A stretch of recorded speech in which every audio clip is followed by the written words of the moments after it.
আল্লাহ সুবহানাহু ওয়া তাআলা আমাদেরকে সৃষ্টি করেছেন, অনেকগুলো নিয়ামত দিয়েছেন।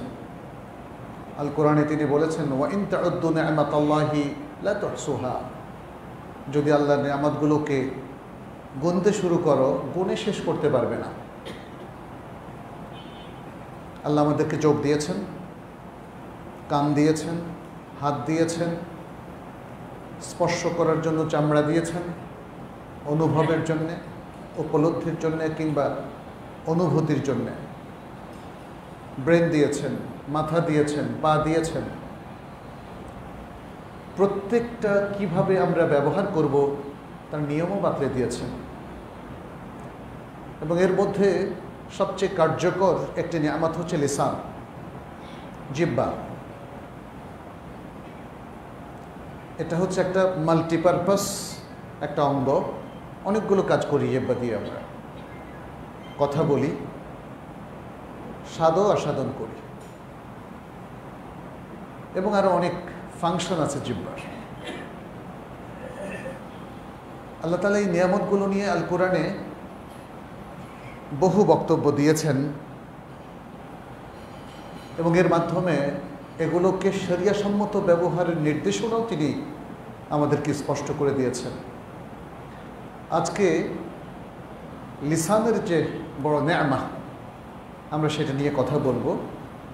আল কোরআনে আল্লাহ সুবহানাহু ওয়া তাআলা লিসান নিয়ে কি আলোচনা করেছেন, কি নির্দেশনা দিয়েছেন, এবং নবী সাল্লাল্লাহু আলাইহি ওয়াসাল্লাম তিনি আমাদের এই বাকযন্ত্রকে কিভাবে ব্যবহার নির্দেশ দিয়েছেন এবং কোন কোন ক্ষেত্রে সংযম অবলম্বনের, সংযত থাকার নির্দেশনা দিয়েছেন। অতএব আমাদের সকলেরই উচিত আল্লাহকে ভয় করা, যে আল্লাহ এত সুন্দর নিয়ামত দিলেন এবং সেগুলো ব্যবহারের বিধিমালাও দিয়ে দিলেন, আমরা কিন্তু তাকে সেভাবে ভয় করছি না, তার তাকওয়া অবলম্বন করছি না, এবং তার দেয়া নিয়ামতকেই আমরা অনেক ক্ষেত্রেই তার বিরুদ্ধে, দ্বীনের বিরুদ্ধে, তার কোরআন এবং তার রাসূল সাল্লাল্লাহু আলাইহি ওয়াসাল্লামের সুন্নাহর বিরুদ্ধে ব্যবহার করছে। আল্লাহ আমাদেরকে ক্ষমা করুন এবং রক্ষা করুন। সম্মানিত দ্বীনী ভাই এবং বোনেরা, আল্লাহ সুবহানাহু ওয়া তাআলা সূরাতুল বালাদের মধ্যে বলেছেন, আলাম নাজআল লাহু আইনাইনি ওয়া লিসানাও ওয়া শাফাতাইন,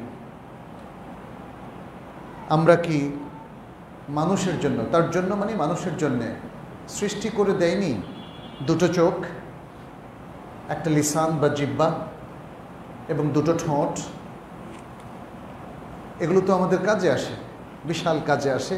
তিনি সেই নিয়ামতটা তিনি আমাদেরকে স্মরণ করিয়ে দিলেন। আল্লাহ সুবহানাহু ওয়া তাআলা বলছেন সূরা তাহার মধ্যে, লাহু মা ফিস সামাওয়াতি ওয়া মা ফিল আরদ ওয়া মা বাইনাহুমা ওয়া মা তাহতা আস-সারা, আসমানসমূহ এবং জমিনে যা কিছু আছে সবই তারই অধীনস্থ। আসমানসমূহ এবং জমিনের মাঝখানে যা আছে সবই তার অধীনস্থ।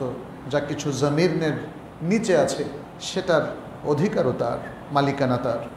ওয়া ইন তাজহার বিল কওলি ফাইন্নাহু ইয়ালামুস সিররা ওয়া আখফা, আর যদি তোমরা কোনো কথা উচ্চস্বরে বলো, তুমি যদি কোনো কথা জোরে বলো, উচ্চস্বরে বলো, তাহলে তিনি অর্থাৎ আল্লাহ সুবহানাহু ওয়া তাআলা ইয়ালামুস সিররা, তিনি গোপনটাও জানেন, ওয়া আখফা, এবং যা গোপন করা রাখা হয় সেটাও তিনি জানেন। অতএব কোনো কিছুই তার কাছে গোপন থাকে না, সব কিছুই তিনি, সব কথা, সব কাজ, পৃথিবীতে কোথায় কি হয়, জগতে কোথায় কি হয়, সব কিছু তিনি জানেন। রাসূল সাল্লাল্লাহু আলাইহি ওয়াসাল্লাম তিনি জিহ্বা নিয়ে অনেক কথা বলেছেন। এর মধ্যে একটা হাদিস ইমাম আহমদ বর্ণনা করছেন, শেখ আলবানী সহিহ আত-তারগীবের মধ্যে এই হাদিসটি উল্লেখ করেছেন, নিয়ে এসেছেন, এবং এটাকে তিনি হাসান বলে উল্লেখ করেছেন। হাদিসটা হলো নবী আনাস রাদিয়াল্লাহু তাআলা আনহু হতে বর্ণিত, নবী সাল্লাল্লাহু আলাইহি ওয়াসাল্লাম বলছেন, লা ইয়াস্তাকিমু ঈমানু আবদিন, লা ইয়াস্তাকিমু ঈমানু আবদিন হাত্তা ইয়াস্তাকিমা কলবুহু ওয়া লা ইয়াস্তাকিমু কলবুহু হাত্তা ইয়াস্তাকিমা লিসানুহু। কোনো বান্দার ঈমান ততক্ষণ পর্যন্ত মুস্তাকিম হবে না, সঠিক হবে না, যতক্ষণ না তার কলব ঠিক হয়। ঈমানের মূল জায়গাটা কোথায়? কলব। আগে ঈমানটাকে কলবে গ্রহণ করতে হবে, স্থিত করতে হবে, তারপরে সেটা আমলে আসবে। কলবেই যদি ঈমান ঠিক না হয় তাহলে সত্যিকার ঈমান আমাদের আসবে না। সেটাই নবী সাল্লাল্লাহু আলাইহি ওয়াসাল্লাম বলছেন, লা ইস্তাকিমু ঈমানু আবদিন, কোনো ব্যক্তির ঈমান সঠিক হবে না, শুদ্ধ হবে না, সুদৃঢ় হবে না, মুস্তাকিম হবে না, যতক্ষণ না ঈমান তার অন্তরে মুস্তাকিম হয়। ওয়ালা ইস্তাকিমু কলবুহু, এবং তার অন্তর সুদৃঢ় হবে না, মুস্তাকিম হবে না, ইস্তিকামাতের উপর থাকবে না, হাত্তা লা ইস্তাকিমা লিসানুহু, যদি তার জিহ্বা ঠিক না হয়। কথা ঠিক মতো বলতে হবে, কারণ জিহ্বা আপনার হৃদয়ের প্রতিনিধিত্ব করে। মনে যা আছে সেটাই তো আপনি বলবেন, তাই না? কারোর প্রতি ঘৃণা, বিদ্বেষ যদি থাকে সেটা আপনার জিহ্বা প্রকাশ করে দেবে। কারোর প্রতি যদি আপনার ভালোবাসা এবং সম্প্রীতি বজায় থাকে সেটাও জিহ্বা প্রকাশ করে দেবে। আল্লাহর প্রতি যদি আপনার ঈমান থাকে আপনার জিহ্বা দ্বারা সেটা প্রকাশিত হবে, যদি সেটা আপনার অন্তরেও থাকে। অতএব নবী সাল্লাল্লাহু আলাইহি ওয়াসাল্লাম জিহ্বাকে ঠিক করতে বললেন, তাহলে অন্তর ঠিক হবে, অন্তর ঠিক হলে ঈমান ঠিক হবে। আমরা আরও বেশ কয়েকটা হাদিসে দেখি, যেমন নবী সাল্লাল্লাহু আলাইহি ওয়াসাল্লাম আরেকটা হাদিসে বলেছেন, যেটি ইমাম বুখারী বর্ণনা করছেন, বলেছেন, মাইয়াদমানু লি মা বাইনা লিহইহি ওয়া মা বাইনা রিজলাইহি আদমানু লাহুল জান্নাহ। যে ব্যক্তি তার এই দুই চোয়ালের মাঝখানটা গ্যারেন্টি আমাকে দিবে, তার মানে এই যে মুখটা এবং জিহ্বা, এর গ্যারেন্টি আমাকে দিবে, এবং তার দুই পায়ের মাঝখানটার গ্যারেন্টি দিবে, অর্থাৎ তার লজ্জাস্থানের গ্যারেন্টি দিবে যে সে এগুলোকে শরিয়াসম্মতভাবেই ব্যবহার করবে, এর বাইরে ব্যবহার করবে না। এই গ্যারেন্টি যে আমাকে দেবে, আমি তাকে জান্নাতের গ্যারেন্টি দেব। এটা প্রচ্ছন্নভাবে তাবশীর বিল জান্নাহ। যারা নবী সাল্লাল্লাহু আলাইহি ওয়াসাল্লামের সুন্নাহকে ফলো করবে, নবী সাল্লাল্লাহু আলাইহি ওয়াসাল্লাম তাদেরকে জান্নাতের খোঁজখবরই দিচ্ছেন। এখানে লক্ষণীয়, প্রথমেই তিনি দুই চোয়ালের মাঝখানটার গ্যারেন্টি দেওয়ার কথা বলেছেন, অর্থাৎ আপনার বাকযন্ত্র, আপনার লিসান, এর সঠিক ব্যবহারের গ্যারেন্টি দেওয়ার কথা তিনি বলছেন। আরেকটি হাদিস ইমাম তিরমিজি তার সুনানে তিরমিজিতে বর্ণনা করেছেন এবং বলেছেন, হাদিসুন হাসানুন সাহিহ, এটা সহিহ একটা হাদিস। মুআয ইবনে জাবাল রাদিয়াল্লাহু তাআলা আনহুর সাথে নবী সাল্লাল্লাহু আলাইহি ওয়াসাল্লামের কথা হচ্ছিল।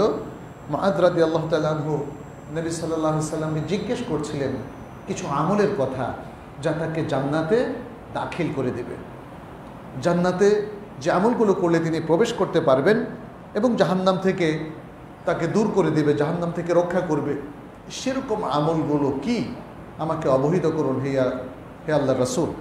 তখন নবী সাল্লাল্লাহু আলাইহি ওয়াসাল্লাম তাকে অনেকগুলো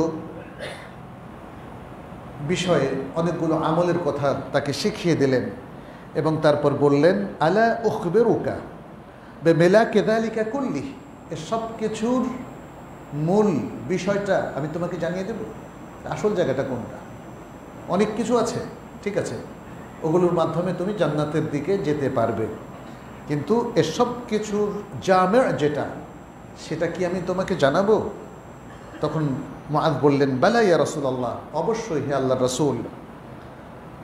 তখন ফাআখাযা বিলিসানি নাফসিহি, নবী সাল্লাল্লাহু আলাইহি ওয়াসাল্লাম তার জিহ্বা ধরে দেখালেন। তুম্মা ক্বালা কুফা আলাইকা হাদা, এরপর বললেন, এটাকে সংযত রাখো, এটাকে স্টপ রাখো, জিহ্বাটাকে যে কোনো অহেতুক অন্যায় বলন থেকে তাকে থামিয়ে রাখো, সংযত রাখো। কুফা আলাইকা হাদা। ফাকালা, তখন মুআয রাদিয়াল্লাহু তাআলা জিজ্ঞেস করলেন, ওয়া ইন্না লামুআখাযুনা বিমা নাতাকাল্লামু বিহি, হে আল্লাহর রাসূল, আমরা যা কথা বলি আমাদের কি এর জন্য পাকড়াও করা হবে?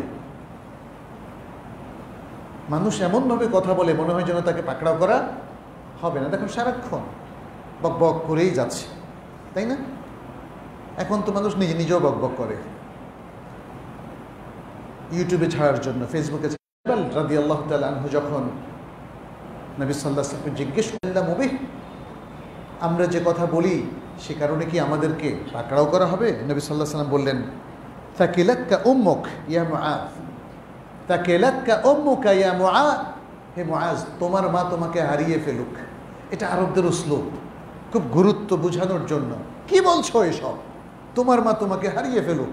হ্যাঁ, ওয়াহাল ইয়াকুব্বুন নাস আলা উজুহিহিম আও আলা মানাখিরিহিম ইল্লা হাসাইদু আলসিনাতিহিম। তিনি বললেন, মানুষের জিহ্বার উপার্জন ছাড়া আর কোনো কিছু কি তাকে জাহান্নামের দিকে ঠেলে দিবে অধমুখ হয়ে? অধমুখ বুঝতে পেরেছেন তো? মুখটাকে উল্টায় ফেলা হবে, এই স্বাভাবিক অবস্থায় থাকবে না। আলা উজুহিহিম বলা হয়েছে, মানুষকে অধমুখ করে জাহান্নামে ঠেলে দেবে। এটা জিহ্বার উপার্জন ছাড়া আর কি আছে? অতএব আমাদের এই যে চমৎকার একটা নেয়ামত আল্লাহ দিয়েছেন, জিহ্বা, বাকযন্ত্র, যা দিয়ে আমরা কথা বলি, জিহ্বা না থাকলে কিন্তু আপনার কথা আর বোঝা যাবে না। সেটাকে শরিয়া সম্মত উপায়েই ব্যবহার করতে হবে। শরিয়া তো আপনাকে সব কিছু ওপেন করে দিয়েছে, যা ইচ্ছা তা বলতে পারেন, কিন্তু কিছু রেস্ট্রিকশন আরোপ করেছে। এই রেস্ট্রিকশনটা এসেছে শরিয়ার পক্ষ থেকে। কিন্তু আল্লাহ আপনাকে এত বড় নিয়ামত দিয়েছে যে আল্লাহর বিরুদ্ধে কথা বললে আল্লাহর সাথে সাথে পাকড়াও করেন না। ফলে মানুষ সুযোগ পেয়ে গেছে, যা ইচ্ছা তাই বলছে। মানুষকে আজকের এই বাকযন্ত্র চরম বিপদে ফেলে দিয়েছে। শুধু তার ব্যক্তিগত পর্যায়ে নয়, বরং আপনারা লক্ষ্য করুন, একজন ব্যক্তি তার জীবন বিপন্ন হয় শুধু তার কথার দ্বারা, হয় কি না? তার এই কথা তাকে একদম নিচে নামিয়ে নিয়ে যায়। যে ক্ষমতার শীর্ষে আরোহণ করছে, শুধু একটা কথার কারণে সে ক্ষমতা থেকেও চ্যুত হয়। সারা বিশ্ববাসীর কাছে সে ঘৃণিত ব্যক্তি হিসেবে শুধু তার কথার কারণে গণ্য হয়। এই কথা তাকে অনেক বড় পাপের সাগরেও নিমজ্জিত করে ফেলে। আজকে সেগুলো নিয়ে আমরা একটু কথা বলবো। আল কোরআন এগুলোর বেশ কিছু উল্লেখ করেছে, এবং এগুলোর বেশ কিছু উল্লেখ করেছে আর সুন্নাতেও করা হয়েছে। যেমন আমরা দেখি আল কোরআনের মধ্যে আল্লাহ সুবহানাহু ওয়া তাআলা জিহ্বার কিছু পাপের কথা সূরা হুজরাতের মধ্যে উল্লেখ করেছে। সেখানে বলা হয়েছে, ওয়ালা ইয়াগতাব বা'দুকুম বা'দা, তোমাদের একজন যেন আরেকজনের গীবত না করে। আইয়ুহিব্বু আহাদুকুম আন ইয়াকুলা লাহমা আখিহি মাইতান ফাকারিহতুমু, তোমাদের কেউ কি তার মৃত ভাইয়ের লাশের গোশত খেতে পছন্দ করবে না? তোমরা তো সেটা অপছন্দই করে থাকো। তাহলে গীবতকে এখানে মৃত ভাইয়ের লাশের গোশত খাওয়ার সাথে তুলনা করা হয়েছে, এবং বলা হয়েছে যেন আমরা গীবত না করি। গীবতটা কিন্তু মনে মনে কেউ করে না। গীবতটা কি দিয়ে করে? জিহ্বা দিয়ে করে। গীবতটা কথা দিয়ে করে। কয়েকজন লোক বসে বা দুইজন বসে একজন আরেকজনের পিছনের লোকদের গীবত করতে থাকে।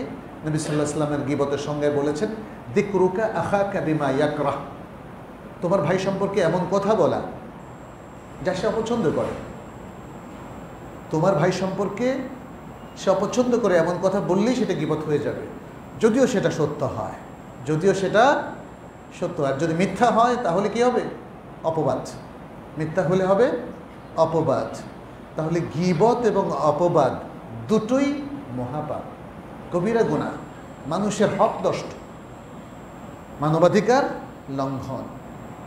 আল্লাহ সুবহানাহু ওয়া তাআলা এই জন্য পরে বললেন, ওয়াত্তাকুল্লাহ ইন্নাল্লাহা তাওয়াবুর রাহিম, আল্লাহকে ভয় করো, আল্লাহ তওবা কবুলকারী, করুণাময়। আচ্ছা, এরপরে আরেকটা মহাপাপ হলো যেটা জিহ্বার দ্বারা সংগঠিত হয়, সেটা হচ্ছে নামিমা। আমরা বাংলায় বলি এটাকে চগলখড়ি। চগলখড়িটা কি? সেটা হচ্ছে একজনের কথা আরেকজনের কাছে পাস করে দেওয়া, একজনের কথা আরেকজনের কাছে পাস করে দেওয়া। এটা অনেক সময় মানুষ ক্ষতির উদ্দেশ্যে করে, আরেকজনের ক্ষতি করার জন্য, তার সুমআহ, তার প্রসিদ্ধি নষ্ট করার জন্য, অথবা তার সম্পর্কে কান ভারী করার জন্য এটা করে। আবার অনেক সময়, যেমন ধরেন কোনো একটা মিটিংয়ে কোনো বিষয় নিয়ে পর্যালোচনা হলো, এখন এখানে যারা আছেন তাদেরকে আরেকজনের কাছে খারাপ করার জন্য সে মিটিংয়ের কথাবার্তা বলে দেয়। অনেক সময় শুরুতেই সে খারাপ উদ্দেশ্যে করে, অনেক সময় মিটিংয়ের যেটা জরুরি কথা সেটাও কিন্তু প্রাইভেট কথা, তাই না? গোপনীয় কথা, এগুলো প্রকাশ করা যায় না। অনেক ব্যক্তি সম্পর্কে আলোচনা আসে কোনো বিশেষ করে প্রাতিষ্ঠানিক ব্যাপারে, এগুলো যে কোনো ব্যক্তির কাছে বলে দেয় তখন এটা চগলখড়ি হয়ে যায়। তাহলে চগলখড়িটা ব্যক্তি পর্যায়ে হতে পারে, প্রাতিষ্ঠানিক পর্যায়েও হতে পারে। গীবতও ব্যক্তি পর্যায়ে হতে পারে, প্রাতিষ্ঠানিক পর্যায়েও হতে পারে। এখানে আমরা দেখি যে এই চগলখড়িটাকেও কবিরা গুনার অন্তর্ভুক্ত করা হয়েছে। এবং এ প্রসঙ্গে একটা হাদিস ইমাম বুখারী বর্ণনা করছেন রাসূলুল্লাহ সাল্লাল্লাহু আলাইহি সাল্লাম থেকে। রাসূল সাল্লাল্লাহু আলাইহি সাল্লাম বলেছেন, লা ইয়াদখুলুল জান্নাতা কাত্তাতুন, লা ইয়াদখুলুল জান্নাতা কাত্তাতুন, কাত্তাতুন আয় নাম্মামুন, যিনি নামিমা চগলখড়ির কাজটা করে থাকেন সে জান্নাতে যাবে না। তাহলে বুঝতে পারেন, এটা যদি সগীরা গুনাহ হতো তাহলে কি এত বড় ওয়াইদ, হুমকি আসতো? জান্নাতে যেতে যে কাজগুলো বারণ করে এগুলো সবই কবিরা গুনাহ। কারণ সগীরা গুনাহ তো আমাদের 5 ওয়াক্ত সালাত, রমাদানের সিয়াম, জুমার সালাহ, এরকম ভালো ভালো কাজ দিয়ে সগীরা গুনাহগুলো মাফ হয়ে যায়। কিন্তু কবিরা গুনার জন্য দেখতে হবে এটা কি বান্দার হক নষ্ট করেছে নাকি আল্লাহর হক নষ্ট করেছে। আল্লাহর হক নষ্ট করলে শুধু আল্লাহর কাছে ক্ষমা চাইলেই আল্লাহ ক্ষমা করে দেবেন। আল্লাহ ক্ষমা সাগর, তিনি কখনো কোনো বান্দাকে বলবেন না যে আমার হক নষ্ট করেছো, ক্ষমা চাইছো, আমি ক্ষমা করব না, না, তিনি ক্ষমা করে দেবেন। কিন্তু আল্লাহর বান্দার হক যদি নষ্ট করা হয়, যেমন গীবত এবং নামিমা, এটা বান্দার হক নষ্ট করা, তাহলে ওই ব্যক্তি তাকে ক্ষমা না করা পর্যন্ত ক্ষমা হবে না। তাহলে কি করা যদি ওই ব্যক্তিকে আমরা না পাই? তাহলে এক্ষেত্রে ওলামায়ে কেরাম বলেছেন ওই ব্যক্তির জন্য আপনি কিছু দান খায়রাত সাদাকা করে সারা জীবন চেষ্টা করে যাবেন যাতে এই গীবত এবং চগলখড়ির বিপরীতে যে পাপটা আপনার জমা হয়েছে, যার ক্ষমাটা আপনি সরাসরি নিতে পারেন নাই, তাহলে ইনডিরেক্টলি আপনি সেটা যেন নিতে পারেন, তাও গ্যারান্টিড না। কারণ আমরা কোনো হাদিস পাই নাই যে ওই ব্যক্তি যদি গীবত ক্ষমা না করে তাহলে জাস্ট কিছু সাদাকা করলে ক্ষমা হয়ে যাবে, এমন কিছু আছে? নেই। কিন্তু এটা একটা প্রচেষ্টা, যার অধিকার আমি ক্ষুণ্ণ করেছি তাকে এখন খুঁজে পাওয়া যাচ্ছে না, তাহলে আমি ক্ষমা নিব কী করে? তাহলে তার জন্য কিছু ভালো কাজ করতে থাকি, দোয়া করতে থাকি, সাদাকা করতে থাকি। আশা করা যায় যে আল্লাহ তাআলা ফাইনাল হিসাবের দিন এগুলো কনসিডার করবেন, এবং সেও যখন দেখবে আমার মাধ্যমে তার যে ক্ষতি হয়েছে তার চেয়ে বেশি পরিমাণ উপকার তাকে আমি পৌঁছিয়েছি, সওয়াবের ব্যবস্থা আমি করেছি, তাহলে হয়তো তখন কোনো রিকভারি হতে পারে। অতএব জিনিসটা বুঝতেই পারছেন, কোনো ছোট্ট ব্যাপার নয়। জিহ্বার খারাপ উপার্জনের মধ্যে রয়েছে মিথ্যা কথা বলা এবং মিথ্যা অপবাদ দেওয়া। নবী সাল্লাল্লাহু আলাইহি সাল্লাম মিথ্যা থেকে, সব ধরনের মিথ্যা থেকে তিনি বেঁচে থাকতে নির্দেশ দিয়েছেন। ইয়াকা ওয়াল কাযিব, তোমরা সাবধান, মিথ্যা থেকে তোমরা বেঁচে থাকো। এখন মিথ্যা অনেক রকম, কেউ আল্লাহর উপর মিথ্যা আরোপ করে, এটা হলো পৃথিবীর সবচেয়ে, জগতের সবচেয়ে ভয়াবহতম অপবাদ। কুফরি, কেউ কোনো একটা কথা মিথ্যাভাবে উপস্থাপন করে, কবিরা গুনাহ। কেউ মিথ্যা শপথ করে জিনিস বিক্রি করে, কবিরা গুনাহ। তাহলে আমরা মিথ্যার নানা রকম ফের দেখছি। এবং নবী সাল্লাল্লাহু আলাইহি ওয়াসাল্লাম বলছেন যে মানুষ মিথ্যা বলতে থাকে এবং মিথ্যা বলতে বলতে সে কাযযাব, মিথ্যাবাদীতে রূপান্তরিত হয়, এবং মিথ্যা তাকে পাপের দিকে নিয়ে যায়, এবং শেষ পর্যন্ত তার শেষ গন্তব্যস্থল হয় জাহান্নাম। সুতরাং মিথ্যার ব্যাপারে আমাদেরকে সাবধান থাকতে হবে। এই জগতে সম্ভবত বিপর্যয় সৃষ্টিকারী যে সকল কথা রয়েছে তার মধ্যে সবচেয়ে বড় বিপর্যয় সৃষ্টিকারী কথা হচ্ছে মিথ্যা কথা।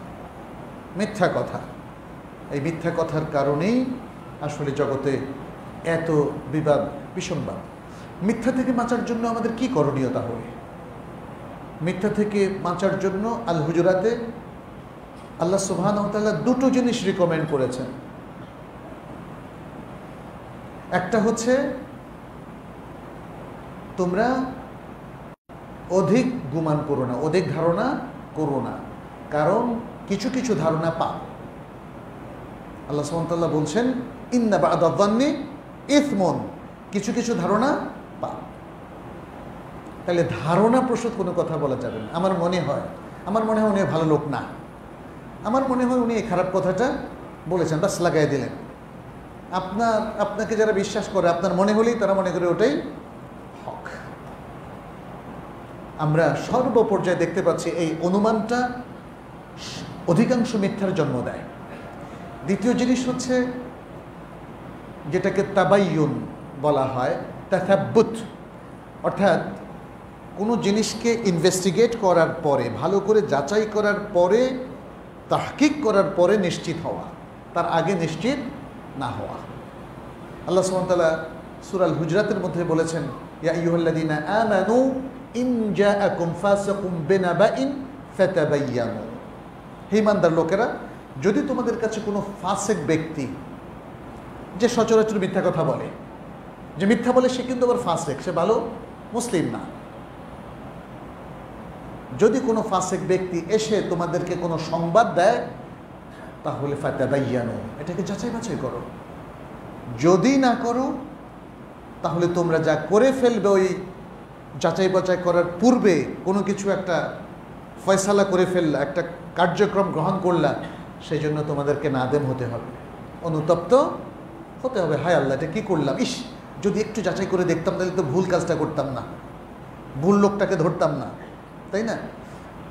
সুতরাং সরাসরি মিথ্যা বলা তো হারামই, তারপরেও মিথ্যার দিকে আমাদেরকে যে জিনিসগুলো নিয়ে যায় সেটাও আল্লাহ সুবহানাহু ওয়া তাআলা নিষেধ করে দিয়েছেন। একটা হলো অধিক ধারণা করা, আর একটা হলো যাচাই বাছাই না করে ফাসিক ব্যক্তির সংবাদ গ্রহণ করা। আজকাল মানুষের মধ্যে এটার ব্যাপক উপস্থিতি লক্ষ্য করা যায়। বলে যে আমি বইতে পেয়েছি। কোন বইতে পেয়েছি? বইটা কি নির্ভরযোগ্য? বলে যে আমি খবরে শুনেছি।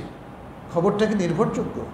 সংবাদপত্রে পেয়েছেন, সংবাদপত্রটা কি নির্ভরযোগ্য? আজকের সংবাদ মাধ্যমগুলোতে যারা কাজ করে অধিকাংশই হচ্ছে পাশ্চাত্য রিসোর্সগুলোকে তারা ইউজ করে, যার প্রতিটাই হচ্ছে ফাসিক, পাপী, মিথ্যা কথা সুন্দর করে সত্যনিষ্ঠ করে উপস্থাপন করে। তারা এমনভাবে উপস্থাপন করে আমাদের কাছে মনে হয় এটা খুব সত্য। খুব অদ্ভুত একটা বিষয়, আমাদের পড়াশোনা বা ইলমি যে আমাদের যোগ্যতা সেটা কমে যাওয়ার কারণে যেটা হয়, দেখা যাচ্ছে যে আমরা অনেক হক কথা বলি, মানুষের মনে ধরে না। আবার মিথ্যা কথাগুলো তারা খুব সহজেই বিশ্বাস করে। আছে না সমাজে এটা? মিথ্যাকে আশ্রয় দেওয়ার কারণেই সমাজে এত বেদাত, এত শিরক। যারা সমাজের বেদাত এবং শিরকগুলো করে থাকে ওরা কিন্তু মনে করে এগুলো দিয়ে সে আল্লাহর ইবাদত করছে, মনে করে কিনা?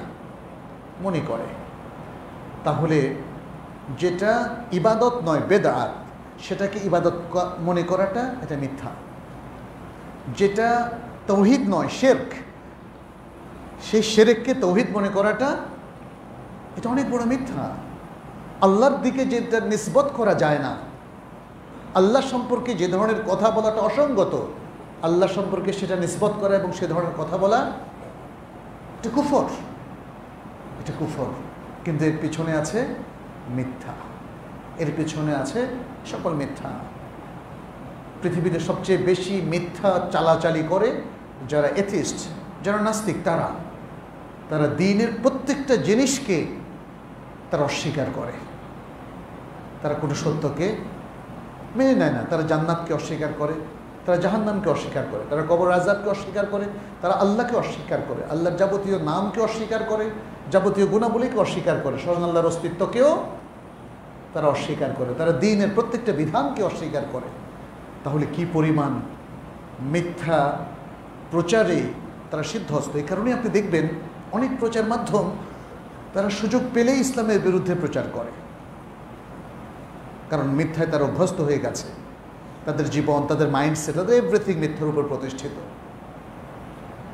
আর অন্যদিকে আল্লাহ আমাদেরকে সত্যের দিকে আহ্বান করছেন। আল্লাহ বলেও দিয়েছেন, অকুল জা আল হাকু ওয়া যাহাকাল বাতিল, সত্য এসে গেছে, মিথ্যা অপসৃয়মান, আর বাতিল তো সেটা অপসৃত হবেই। সুতরাং আমাদেরকে মনে রাখতে হবে মিথ্যাকে কোনো আশ্রয় প্রশ্রয় দেওয়া যাবে না। ইমাম তিরমিজি একটা হাদিস নিয়ে এসেছেন, সেখানে নবী সাল্লাল্লাহু আলাইহি সাল্লাম বলছেন, ইন্নাল আবদা লা ইয়াতাকাল্লামু বিল কালিমাতি লা ইয়ারা বিহা বাসান ইয়াহউই বিহা ফিন নারি ৭০ খরিফান। বান্দা কখনো কখনো কোনো কথা বলে, সে মনে করে এই কথায় কোনো সমস্যা নাই, ফান করেছে, ফান মজা করেছে, মজা করে মিথ্যা বলে অনেকে দেখবেন।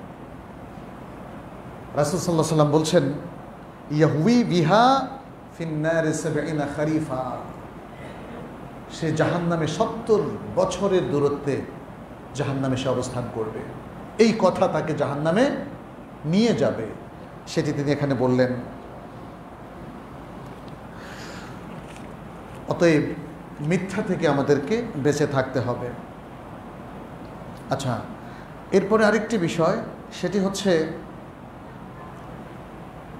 ইস্তেহজা। ইস্তেহজা মানে হচ্ছে উপহাস করা, আল্লাহর সাথে উপহাস করা, অথবা রাসূল সাল্লাল্লাহু আলাইহি সাল্লামকে উপহাস করা, অথবা ইসলামকে উপহাস করা, কোরআনকে উপহাস করা, সুন্নাহকে উপহাস করা, অথবা কোনো মুসলিম ভাইকে অথবা মুসলিম বোনকে উপহাস করা। এই ব্যাপারেও আল্লাহ সুবহানাহু ওয়া তাআলা সূরা আল হুজরাতের মধ্যে নিষেধ করে দিয়েছেন, কোনো পুরুষ যেন অন্য কোনো পুরুষকে উপহাস না করে, এবং কোনো মহিলা যেন অন্য কোনো মহিলাকে উপহাস না করে।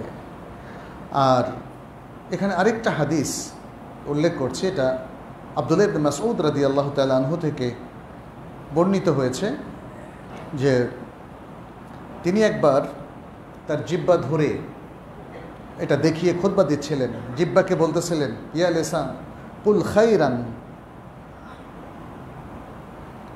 কুল খায়রান তাগনাম ওয়াসকুত আন শাররিন তাসলাম মিন ক্বাবলি আন তানদাম ইন্নী সামি'তু রাসূলুল্লাহ সাল্লাল্লাহু আলাইহি ওয়াসাল্লাম ইয়াকুল আকসারু খাতায়া ইবনে আদম মিন লিসানিহি। এটা তাবারানির মধ্যে বর্ণিত হয়েছে হাদিসটা। তিনি তার জিহ্বা ধরে বলছেন, এই জিহ্বা, জিহ্বাকে সম্বোধন করে বলছেন, এই জিহ্বা ভালো কথা বলো, তাহলে গনিমত পাবা, তাহলে তুমি অনেক লাভবান হবা, প্রাচুর্য পাবা। আর চুপ থাকো, খারাপ থেকে চুপ থাকো, কোনো খারাপ কথা বলো না, তাহলে কি হবে? তাসলাম, নিরাপদে থাকবা। মিন কাবলি আন তানদাম, লজ্জিত হওয়ার আগেই তুমি নিরাপদ হয়ে যাবে, কারণ তোমার কথা তোমাকে লজ্জায় ফেলে দিবে। আমি রাসূলুল্লাহ সাল্লাল্লাহু আলাইহি সাল্লামকে বলতে শুনেছি যে বনি আদমের অধিকাংশ পাপ এবং অধিকাংশ ভুল তার জিহ্বা থেকে উচ্চারিত হয়, তার জিহ্বা থেকে বের হয়। সুতরাং আমাদেরকে মনে রাখতে হবে, দেখেন আপনি একজন ভাইকে একটু তিরস্কার করলে কিন্তু সে আপনার চিরশত্রু, আপনাকে আর কোনো দিশে ভালোবাসতে পারবে না। স্বামী স্ত্রীর মধ্যে সম্পর্ক নষ্ট হয় কিন্তু কথা থেকে, অন্য কিছু না। এই পর্যন্ত আমরা দেখলাম যতগুলো কেস আমাদের কাছে এসছে, প্রত্যেক দম্পতির শুধু কথা, ঝগড়াটা মূলত কথা ভিত্তিক, এরপরে অন্যদিকে গড়ায়। প্রথমে কোথায়? নিজেরা কথাবার্তার মধ্যে চেতে যায়, রেগে যায়, আক্রমণাত্মক হয়, অনেক সময় মা বাবা তুলে গালিগালাজ পর্যন্ত হয়। এরপরে তো ভয়াবহ পর্যায়ে চলে যায়, সংসার ভেঙে যায়, ছেলে মেয়ে কে কোথায় যায় তার কোনো ঠিক নেই। এখন দেখতে পাচ্ছি প্রচুর দম্পতিকে আমরা চিনি যাদের সংসার ভেঙে যাওয়ার কারণে ছেলে মেয়েরা আসলে সেভাবে গড়ে উঠতে পারে না। অনেক ভালো ভালো ছেলে মেয়েদের দেখেছি, বিয়ে হচ্ছে না, বলছে বাবা মা আলাদা হয়ে গেছে তাদের তরুণ বয়সে, কিশোর বয়সে। তাহলে কথার জেরেই আসলে সমস্ত অশান্তি তৈরি হয় সমাজের মধ্যে, পরিবারের মধ্যে, ইভেন রাষ্ট্রের মধ্যেও। মানুষের কথা দুটো রাষ্ট্রের মধ্যে যুদ্ধ বাঁধিয়ে দেয়। ফলে আমাদেরকে সতর্ক হতে হবে। এখানে আল্লাহ সুবহানাহু ওয়া তাআলা আরও কিছু সতর্কবাণী তিনি উল্লেখ করছেন সূরাত কাফের মধ্যে। বলছেন, ইদ ইয়াতালাক্কাল মুতালাক্কিয়ান আনিল ইয়ামিনি ওয়া আনিশ শিমালি কাঈদ। যখন ডান দিক থেকে বাম দিক থেকে দুজন ফেরেশতা তারা সাক্ষাৎ করেন, তারা দেখেন, দায়িত্বপ্রাপ্ত হন, মা ইয়ালফিযু মিন কাউলিন ইল্লা লাদাইহি রাকিবুন আতীদ। প্রত্যেক ব্যক্তি যে কথাই বলে সে কথা শোনার জন্য একজন মুরাকিব, একজন ফেরেশতাকে আল্লাহ তাআলা অত্যন্ত সুদৃঢ়, কোনো কিছুই তার কাছ থেকে গোপন থাকে না। আপনি যতই বলেন, নিজের কথা নিজেই ভুলে গেছেন, কিন্তু ফেরেশতা ভুলেন না, কারণ তিনি দায়িত্বপ্রাপ্ত। আপনার প্রত্যেকটা কথা, এখানে আল্লাহ তাআলা নিজেই বলছেন, মা ইয়ালফিযু মিন কাউলিন ইল্লা লাদাইহি রাকিবুন আতীদ। অতএব সম্মানিত ভাই বোনেরা, আমাদের সাবধান হওয়া উচিত, জিহ্বাকে সংযত রাখা উচিত। আর জিহ্বার সাথে আমাদের কমিউনিকেশনটা জড়িত। আমরা যখন কারোর সাথে কথা বলি, কমিউনিকেশনটা যত ক্লিয়ার, শরিয়াসম্মত হবে, তত দেখবেন যে আপনার এই কমিউনিকেশন আপনাকে এবং যাদের সাথে কমিউনিকেট করছেন তাদেরকে উপকৃত করবে। আর যদি আপনার জিহ্বার দোষগুলো থেকে যায়, সেগুলো থেকে নিজেকে মুক্ত করতে না পারেন, তাহলে কমিউনিকেশনে আপনার বিপর্যয় ঘটবে। একজন বন্ধু মানুষ, তাকে একটা গালি দিলে শেষ বন্ধুত্ব। আপনি প্রিয়জনদের সাথে যদি আক্রমণাত্মক উপায়ে কথা বলেন, প্রিয়জন আর প্রিয়জন থাকে না। তাহলে যারা প্রিয়জন নয়, কাছের মানুষ না, তাদের সাথে আমাদের কেমন কথা বলা উচিত? রাসূলুল্লাহ সাল্লাল্লাহু আলাইহি ওয়াসাল্লামের সে বিখ্যাত হাদিস, যেখানে তিনি বলেছেন, মান কানা ইউমিনু বিল্লাহি ওয়াল ইয়াউমিল আখির ফালিয়াকুল খায়রান আউল ইয়াসমুত। যে ব্যক্তি আল্লাহ এবং পরকালে বিশ্বাস করে সে যেন সঠিক কথা বলে, ভালো কথা বলে, অথবা চুপ থাকে। কোরআন এবং সুন্নাহ আমাদেরকে অনেকগুলো মূলনীতি দিয়েছে জিহ্বার সংযত রাখার জন্যে। আসুন আমরা এই মূলনীতিগুলো ফলো করি। আমরা গীবত, চগলখড়ি, অপবাদ, মিথ্যা কথা এগুলোকে সর্বতোভাবে বর্জন করি। আমরা সুন্দর কথা বলি। আমরা মানুষের মধ্যে সম্প্রীতি, ভালোবাসা তৈরি করে এমন কথা বলি। আমাদের কথা দিয়ে আমরা বড়দেরকে শ্রদ্ধা করি, ছোটদেরকে স্নেহ করি। আমরা সত্য কথা বলি, কোনো ধরনের মুনাফিকির মধ্যে আমরা না যাই। কথা একরকম, কাজ আরেক রকম। এটি আল্লাহ তাআলার মোটেই পছন্দ নয়, এটা ভয়াবহ অপরাধ। ইয়া আইয়ুহাল্লাযীনা আমানু লিমা তাকুলুনা মা লা তাফআলুন কাবুরা মাকতান ইনদাল্লাহি আন তাকুলু মা লা তাফআলুন। আল্লাহ যেন আমাদের সবাইকে তৌফিক দান করেন। যে বড় নিয়ামত তিনি আমাদেরকে দিয়েছেন, সেই নিয়ামতটাকে আমরা যেন কাজে লাগাই। আমরা যেন তাকে স্মরণ করি, আমরা যেন তার জিকির করি সবসময়, শরিয়াসম্মত উপায়ে, সালাতের মাধ্যমে, কোরআন তেলাওয়াতের মাধ্যমে, সকাল সন্ধ্যার জিকিরের মাধ্যমে, এবং প্রত্যেকটা ইভেন্টে রাসূল সাল্লাল্লাহু আলাইহি সাল্লাম যে আজকারগুলো আমাদের জন্য প্রণয়ন করেছেন, রেখে গেছেন, সুন্নাহ পরিপালন করে আমরা যেন সে আজকারগুলো পড়ি এবং আমাদের কথাবার্তায়, আচার আচরণে, কমিউনিকেশনে আমরা যেন সতর্ক হই, পাপকে বর্জন করি, অন্যায়কে বর্জন করি, এবং যেগুলো আমাদের জন্য ভালো ফলাফল নিয়ে আসবে সেই কাজে আমরা আমাদের এই বাকযন্ত্রকে ব্যবহার করি। আল্লাহ আমাদের সবাইকে তৌফিক দান করুন। আকুলু কাউলি হাদা ওয়া আস্তাগফিরুল্লাহ লি ওয়া লাকুম ওয়া লিসাইরিল মুসলিমিন ফাস্তাগফিরুহু ইন্নাহু হুয়াল গফুরুর রহিম।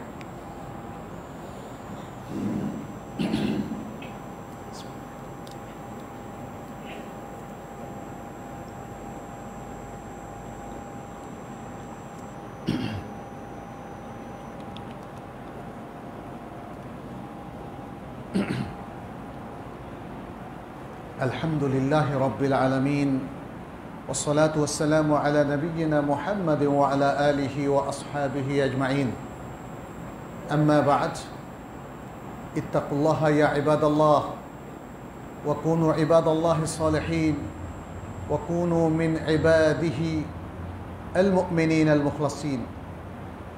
আল্লাহুম্মা তাকাব্বাল মিন্না ইন্নাকা আনতাস সামিউল আলিম ওয়া তুব আলাইনা ইন্নাকা আনতাত তাওয়াবুর রহিম। ইখওয়াতুল ঈমান, আমরা এখন হজের মাসসমূহে অবস্থান করছি। শাওয়াল মাস এখনো শেষ হয়নি। আমরা যারা সেত্তা শাওয়ালের 6 রোজা রেখেছি আলহামদুলিল্লাহ, যারা এখনও রাখেননি তাদেরকে ছোট্ট একটা রিমাইন্ডার, আপনারা বাকি সিয়ামগুলো পূরণ করে ফেলুন। কারণ রাসূলুল্লাহ সাল্লাল্লাহু আলাইহি সাল্লাম বলেছেন, যে ব্যক্তি রমাদানের সিয়ামগুলো সম্পন্ন করে এবং তারপরে শাওয়াল মাসের 6 রোজা রাখে, সে যেন পুরো বছর সিয়াম রাখল। এরপরে আমাদের সামনে আগমন ঘটবে পরপর 3টা হারাম মাসের, যুল কায়দা, যুল হজ্জা এবং মুহররম। পৃথিবীর অন্যতম শ্রেষ্ঠ মাস হচ্ছে হারাম মাসগুলো। চতুর্থ মাসটা হচ্ছে রজব, যাকে রাসূলুল্লাহ সাল্লাল্লাহু আলাইহি সাল্লাম বলেছেন রজব ও মুদর। তা আমাদের সামনে যেহেতু যুল কায়দা, যুল হজ্জা এবং মুহররম 3টা মাস হারাম মাস আসছে, এখন থেকে আমরা প্রস্তুতি গ্রহণ করি হারাম মাসের অমর্যাদা যেন না হয়, অবমাননা যেন না হয়। এত চমৎকার উপলক্ষ একের পর এক আল্লাহ সুবহানাহু ওয়া তাআলা আমাদেরকে দিচ্ছেন, যেন আমরা ভালো মানুষ হতে পারি, যেন আমরা আল্লাহ এবং তার রাসূল সাল্লাল্লাহু আলাইহি সাল্লামের অনুসরণ করে নিজেদেরকে ভালো মুসলিমে পরিণত করতে পারি। সেই সুযোগটা আমাদের গ্রহণ করা উচিত। এবং এই হারাম মাসগুলোর মধ্যেও আরেকটা বৈশিষ্ট্য আছে, সেটা হচ্ছে শাওয়াল, যুল কায়দা, যুল হজ্জা হলো হজের মাস। হজের মাস শাওয়াল মাস থেকেই হাজিরা ইহরাম করে হজের উদ্দেশ্যে যেতে পারবেন। হজ ইসলামের আরেকটা গুরুত্বপূর্ণ পর্ব, উপলক্ষ। যারা হাজি তাদের জন্য রিমাইন্ডার হলো, আপনারা হজের পূর্ণ প্রস্তুতি নিন। আপনারা হাদিসে জাবের ইবনে আব্দুল্লাহ রাদিয়াল্লাহু তাআলা আনহু অধ্যয়ন করুন। জাবের রাদিয়াল্লাহু তাআলা আনহুর বিখ্যাত এই হাদিসটা সহিহ মুসলিমের মধ্যে বর্ণিত হয়েছে, 2840 নম্বর হাদিস। কিন্তু এর আগে এবং পরে আরও বেশ কিছু হাদিস ইমাম মুসলিম আরও কিছু সনদে নিয়ে এসেছেন, যেটা জাবের ইবনে আব্দুল্লাহ রাদিয়াল্লাহু তাআলা আনহু থেকে বর্ণিত। হজের ছোট ছোট ঘটনাগুলো এ সম্পর্কে আরও কিছু বিস্তারিত আলোচনা তিনি নিয়ে এসেছেন, সেগুলো আপনারা পড়ুন। কিতাবুল হজ আপনারা পড়ুন। এটা পড়ার পরে দ্বিতীয় কাজ হচ্ছে বই পড়া। আমরা কোরআন সুন্নাহ থেকে সবসময় দূরে থেকে চটি বই পড়ে ইসলাম শিখি, ফলে আমাদের ইসলামে অনেক সমস্যা থেকে যায়, অনেক ভুল তথ্য, অনির্ভরযোগ্য জিনিস আমরা এটাকে ইসলাম হিসাবে গ্রহণ করছি এবং কালক্রমে এভাবেই সমাজের মধ্যে সঠিক ইসলামের বাইরের অনেকগুলো আমল আমাদের মধ্যে চলে আসে। এটা থেকে আমাদেরকে বেঁচে থাকতে হবে। হজ জীবনে একবারই তো ফরজ, অতএব আপনারা চূড়ান্ত গুরুত্ব দিন হজের সম্পদটা যেন হালাল হয়। হজের জন্য শারীরিক, মানসিক, স্বাস্থ্যগত প্রস্তুতি নেবেন। মক্কা মদিনায় গিয়ে সেখানে যেন কোনো ধরনের ভুল বিভ্রান্তির মধ্যে না পড়েন, শিরক বিদআতের কোনো কার্যক্রমের মধ্যে লিপ্ত না হন। অনেক ব্যক্তি যারা শিরক নিয়ে এখান থেকে যায়, তারা শিরক নিয়েই ফেরে। যদি আল্লাহ তাআলা তাকে তৌফিক দেন শিরককে চিহ্নিত করার এবং তওবা করার, তার কথা আলাদা। প্রচুর মানুষ, শুধু বাংলাদেশ না, পৃথিবীর বিভিন্ন প্রান্ত থেকে কিছু শিরক এবং বেদাত নিয়ে তারা হজে যায় এবং শিরক বেদাতের কিছু চর্চা মক্কা মদিনায় করে তারা ফিরে আসে। এটা আসলে আমরা কেউ চাই না। ফলে আমাদেরকে সতর্ক হতে হবে। আপনি যখনই কোনো একটা ইবাদতের জন্য নিজেকে প্রস্তুত করবেন, একটু ভালোভাবে প্রস্তুত করুন। অতীতে কেমন করেছেন, কে কি বলেছে, সেটা আপনার জন্য দলিল নয়। আপনার আমার জন্য দলিল হচ্ছে আল কোরআন এবং আস সুন্নাহ। আপনার আমার কোরআন সুন্নাহকে সঠিকভাবে বুঝে অথেন্টিকভাবে এটাকে পরিপালন করতে হবে, অন্যথায় আমাদের ইবাদতের ক্ষেত্রে ত্রুটি থেকে যাবে। যারা হজে যাবেন না তাদেরও অনেকগুলো আমল এই মাসগুলোতে আছে। বিশেষ করে যেহেতু হারাম মাস, আমরা গুরুত্ব দেব যেন কোনো পাপ না হয়। সোমবার বৃহস্পতিবারের সিয়ামগুলো আমরা যদিও নফল, আমরা এগুলো করার চেষ্টা করব। তাহাজ্জুদ সালাতের একটা অভ্যাস গড়ে তুলব এবং পৃথিবীর শ্রেষ্ঠ যে 10 দিন, সেই 10 দিনের জন্য এখন থেকে আমরা প্রস্তুতি গ্রহণ করব। জিলহজ মাসের প্রথম 10 দিন, এর মধ্য দিয়ে আশা করছি মুসলিম ব্যক্তিদের সব কিছু, ইমান, আকিদা, ইবাদত এবং তাদের মুআমালাতের প্রত্যেকটা জিনিস চমৎকারভাবে গড়ে উঠবে। হালাল হারাম বেছে তারা চলবে। এভাবেই ব্যক্তির পরিশোধনের মধ্য দিয়ে আস্তে আস্তে এই সমাজটাও পরিশোধিত হবে। তবে মনে রাখবেন, ইসলামের যে পদ্ধতিগুলো আছে সেগুলো অ্যাপ্লাই করতে হবে। আপনি নিজে যখন পরিশুদ্ধ হবেন, আপনার পরিবারকে পরিশুদ্ধ করবেন, নিজেকে জাহান্নাম থেকে রক্ষা করবেন, পরিবারকেও জাহান্নাম থেকে রক্ষা করবেন। ইসলাম শুরু করতে বলে নিজের থেকে। ইবদা বিমান তাউল, প্রথম বেনাফসিকা, তারপরে বেমান তাউল। যারা আপনার পোষ্য, অধীনস্থ, আপনার পরে তাদেরকে দিয়ে শুরু করবেন। এরপরে আপনার জনপদে, লোকালয়ে যারা থাকে তাদের মাধ্যমে আপনি সংস্কার কাজটা শুরু করবেন, পরিশোধনের কাজটা। তাহলে আশা করা যায় আমাদের সমাজে আজকে যে বিশাল জঞ্জাট তৈরি হয়েছে, যে সমস্যাগুলো তৈরি হয়েছে, সেগুলো আস্তে আস্তে দূর হবে। অধৈর্য হওয়া যাবে না। আল্লাহ সুবহানাহু ওয়া তাআলা বলছেন, ওয়াসবিরু ইন্নাল্লাহা মা'আস সাবিরিন, তোমরা সবর করো, আল্লাহ সবরকারীদের সাথে আছেন। এই আয়াতের আগে তিনি বলছেন, ওয়া আতিউল্লাহ ওয়া রাসূলাহ, আল্লাহ এবং তার রাসূলের আনুগত্য করো। ওয়ালা তানাজাউ, ঝগড়াঝাটি করো না। ফাতাফশালু, তাহলে তোমরা ব্যর্থ হবে। ওয়া তাযহাবা রিহুকুম, এবং তোমাদের শক্তি চলে যাবে। মুসলিম উম্মাহ যদি তাদের ঋত গৌরব ফিরে পেতে চায়, তাহলে আল্লাহর দেওয়া বিধানগুলো মেনে নিতে হবে। রাসূল সাল্লাল্লাহু আলাইহি সাল্লামের সব কিছুকে অনুসরণ করতে হবে। তার লাইফস্টাইল, তার পলিসি, স্ট্র্যাটেজি, তার মেথোডোলজি, এগুলো ফলো করার মধ্য দিয়ে মুসলিম উম্মাহ ভবিষ্যতে মুক্তি পেতে পারে। দ্বিতীয় আর কোনো পথ নেই। আসুন আমরা আল্লাহমুখী হই, আমরা সময়কে কাজে লাগাই, জীবনটাকে কাজে লাগাই। আমরা আল্লাহ যে এত রিসোর্স দিয়েছেন, এত নেয়ামত দিয়েছেন, এগুলোকে কাজে লাগাই। আল্লাহ আমাদেরকে তৌফিক দান করুন। আল্লাহ আমাদের ভুল বিভ্রান্তিকে ক্ষমা করে দিন। যে পাপগুলো আমরা করেছি, জেনে না জেনে, বুঝে না বুঝে, অচেতনভাবে কিংবা সচেতনভাবে, আল্লাহ এই সবগুলোকে ক্ষমা করে দিন। আল্লাহ আমাদেরকে নতুন করে আল্লাহমুখী জীবনযাপন করার তৌফিক দান করুন। আমাদের এই দেশে আল্লাহ তাআলা বারাকা দান করুন। আমাদেরকে পূর্ণ হেদায়েতের উপর রাখুন। এই সমাজে মুসলিম নেতৃবৃন্দ যারা, আল্লাহ তাদেরকেও হেদায়েতের পথে চলার তৌফিক দান করুন। যারা হেদায়েতের পথে চলছেন না, তাদেরকে হেদায়েতের পথে আল্লাহ চালিয়ে দিন, নিয়ে আসুন। কোরআন সুন্নাহর পথে তাদেরকে আল্লাহ যেন তাদের সেই মনোবৃত্তি তৈরি করে দেন, আমরা সে দোয়া করছি। আমাদের মধ্যে যারা অসুস্থ, আল্লাহ তাদেরকে সুস্থ করে দিন। যারা মারা গিয়েছেন, আল্লাহ তাদেরকে ক্ষমা করে দিন, কবরের আযাব মাফ করে দিন, জান্নাতুল ফেরদাউস নসিব করুন। আল্লাহ আমাদের আকিবা, শেষ পরিণতি উত্তম করে দিন। নির্যাতিত মুসলিমদেরকে সাহায্য করুন। আল্লাহ ফিলিস্তিনকে এবং আল মসজিদ আল আকসাকে আল্লাহ তাআলা অমুসলিমদের হাত থেকে আবার মুসলিমদের কাছে ফিরিয়ে দিন। আল্লাহ পৃথিবীতে শান্তি বাস্তবায়নের জন্য আমাদের সবাইকে তৌফিক দান করুন। আল কোরআন আর সুন্নাহর ভিত্তিতে ঐক্যবদ্ধভাবে চলার তৌফিক দান করুন। হাদা ওয়া সাল্লু ওয়া সাল্লিমু আলা নবিয়িনা মুহাম্মদ। ফাকাদ ক্বালা আল্লাহু সুবহানাহু ইন্নাল্লাহা ওয়া মালাইকাতাহু ইউসাল্লুনা আলান নবী ইয়া আইয়ুহাল্লাযীনা আমানু সাল্লু আলাইহি ওয়া সাল্লিমু তাসলিমা। ওয়া ক্বালা আন-নবিয়্যু সাল্লাল্লাহু আলাইহি ওয়া সাল্লাম মান সাল্লা আলাইয়া মাররাতান সাল্লাল্লাহু আলাইহি বিহা আশারা। আল্লাহুম্মা সাল্লি ওয়া সাল্লিম ওয়া বারিক ওয়া আন'আম আলা নবিয়িনা মুহাম্মদ। وارض اللهم عن الخلفاء الراشدين وعن الصحابة أجمعين وعنا معهم بعفوك وكرمك يا أكرم الأكرمين. اللهم أعز الإسلام والمسلمين، اللهم أعز الإسلام والمسلمين، اللهم انصر الإسلام والمسلمين، اللهم انصر إخواننا المسلمين في فلسطين وفي غيره من العالم. اللهم تقبل منا ومن المسلمين. اللهم فرج هم المهمومين من المسلمين. اللهم اشف مرضانا ومرضى المسلمين. اللهم تقبل منا إنك أنت السميع العليم وتب علينا إنك أنت التواب الرحيم.